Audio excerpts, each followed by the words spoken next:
You don't know enough about science. That's what he said. After 3 years together. That's the reason he gave me for breaking up. I'm sitting on my couch, phone pressed to my ear, trying to process what I just heard. I can't have a conversation with you about my work without dumbing it down. I have to use common names for animals instead of scientific ones. My throat went dry. This man, this person I'd moved 3,000 miles for, who I'd spent every weekend driving an hour and a half to see, who I'd built a life around, was breaking up with me because I didn't memorize Latin animal names. That's bullshit, I said. What's the real reason? That I asked the real reason. But I could hear it in his voice. The lie sitting there like a stone between us. This isn't where the story starts. It starts 2 years earlier. In my bed, both of us undressed.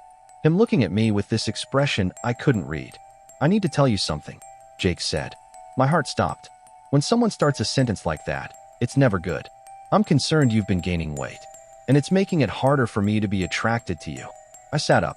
The air left the room. Not, are you okay? Not, is everything all right? Just, you're getting fat, and I don't like it anymore. I was a size 8, maybe a size 6 on good days. I'd gained maybe 10 pounds since we started dating. 10 pounds. You know what I did? I didn't cry. I didn't apologize. I looked at him and said, well, maybe you should make sure there's better food at your house than crackers and cheese when I drive 90 miles to see you every weekend. He stared at me. So what's your solution? I asked. He blinked. I guess you should try to lose weight. Nah, I'm not going to do that. So what are you going to do about it? He had nothing. No answer. Just sat there with his mouth open. I said, cool. Thanks for letting me know how you feel. Put my clothes back on. Went to sleep. Drove home the next day like nothing happened. But something had happened. A seed was planted. A question I couldn't shake. Why would he say that? Why then? Why like that? We kept dating. 3 more months. And then came the phone call. The science excuse. The breakup that made no sense. A month later, he came to return something of mine. I cornered him at my door. Tell me the real reason. He tried to leave. My roommate threatened to throw him off our second-floor balcony. Finally, he broke. I've been seeing someone else. Meg, one of my students. Everything stopped. How long? A few months. She was 19. He was 26. Her teacher. I screamed at him to get out. But after he left, after the rage burned through, I started laughing. Because I'd met Meg. She'd been at his house for a barbecue. Spilled something on her pants.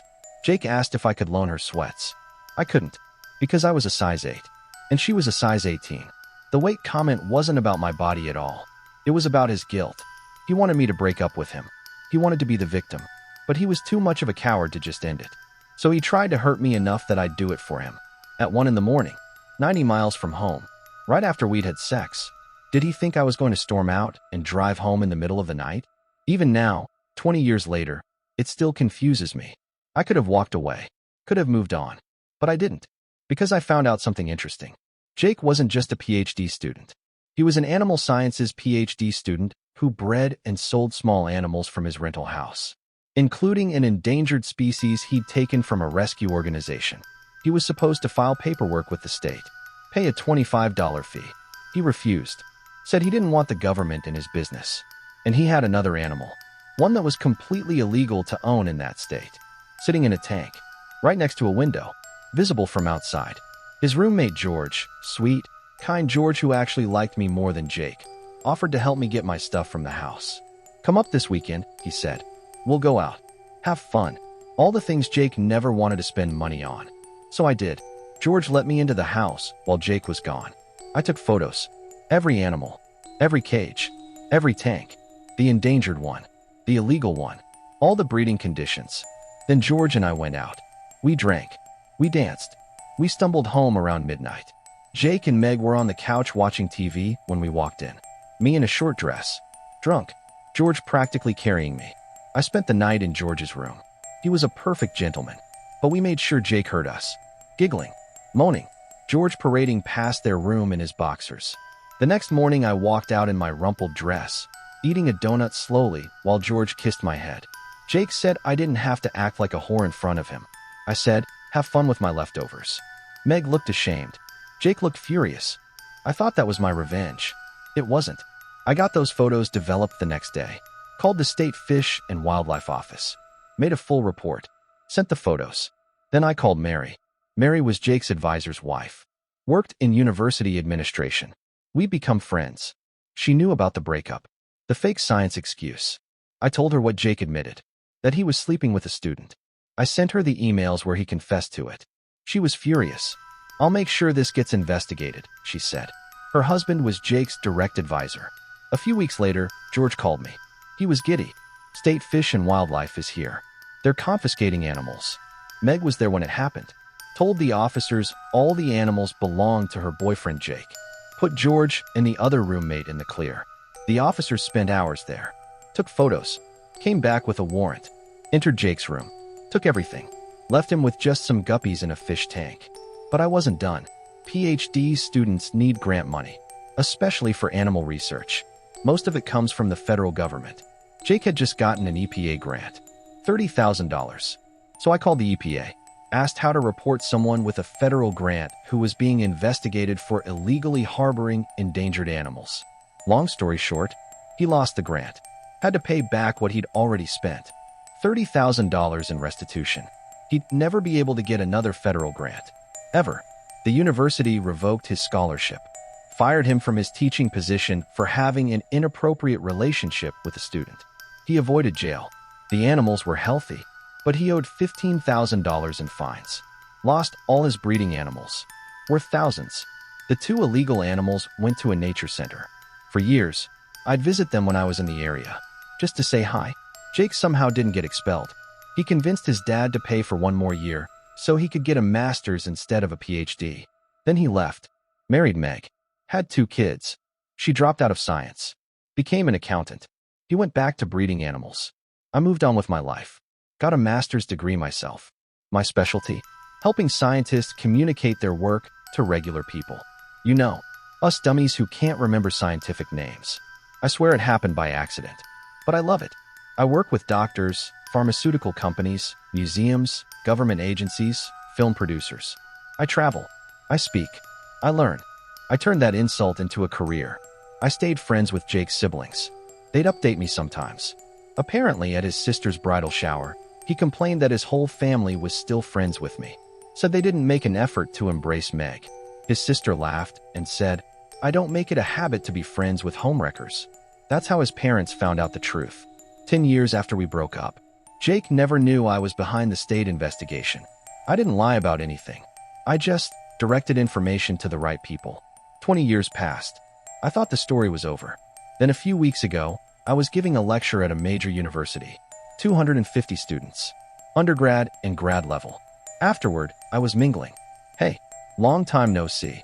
I turned around. Jake. My face didn't change. I was completely blank. Shocked. My instinct. Play dumb. "I'm sorry, have we met at another workshop?" He looked stunned. "It's me. Jake. I can't place you." Finally, I gasped. "Oh my goodness. Jake. I guess I blocked you out." I tried to walk away. He reached for a hug. I moved past him quickly. Left it there. The satisfaction of him seeing me as a guest lecturer in a science department, while he was just in the audience. That night, the department chair took me to dinner with some faculty. "So you know Jake?" I did. Over 20 years ago. He's been here interviewing for a teaching position. We're probably going to hire him. I couldn't help it. I scoffed. They all looked at me. "I'm sorry. I'm just shocked he's teaching after what happened at University X." "What happened?" "He was sleeping with a 19-year-old student when he was 26. Had to leave the program without his PhD after losing his scholarship." The 3 of them looked at each other. "We'll have to look into that." This weekend, Mary called. Retired now, but still connected. Someone called doing a background check on Jake. They pulled his file. Firing. Reduced degree. Complaint letters from over 20 years ago. And a copy of his arrest record for the illegal animals. Turns out his dad paid a lawyer to get it expunged. It doesn't show up on standard background checks. But it was in his university file. "I thought you'd like to know," Mary said. "I don't think he's getting that job." Long pause, so here I am. 20 years later. Still thinking about that moment in bed when he told me I was getting fat. Still thinking about the phone call where he blamed science. Still thinking about the choice I made to burn his life down. Was it revenge? Was it justice? I've asked myself that question 1,000 times. He was breaking laws, endangering animals, sleeping with a student he had power over. All I did was tell the truth to the right people. But I also did it because I wanted him to hurt. The way he hurt me. I don't feel guilty. I probably should. But I don't.